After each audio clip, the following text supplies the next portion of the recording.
From Elon Musk's surprise move to secure funding for his Twitter bid, to a shock slump in subscribers at Netflix, this is the week in numbers. First up, $46.5 billion is how much finance Elon Musk says he has secured to fund his bid for Twitter. That surprised some investors who weren't sure he was serious about the plan.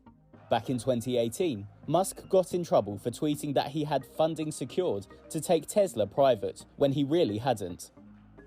$18.8 billion was the revenue at Tesla in the first quarter, racing past analyst estimates. Price hikes helped it outpace rising costs. The performance entitles Musk to another $23 billion in compensation, which won't hurt his Twitter plans. 200,000 was the shock loss of subscribers for Netflix over the latest quarter, when it had forecast a gain of 2.5 million. Shares in the video streaming giant slumped as much as 35% following the news. Netflix blames people sharing logins, among other factors. Macquarie Bank senior media tech analyst Tim Nollen. So I think basically times have caught up to Netflix, and essentially it is more or less fully penetrated in the US and Canada. Arguably in other parts of the world. About $400 million is how much the Netflix shock cost one hedge fund titan.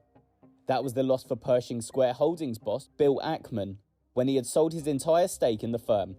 Ackman said he could no longer predict the future for Netflix.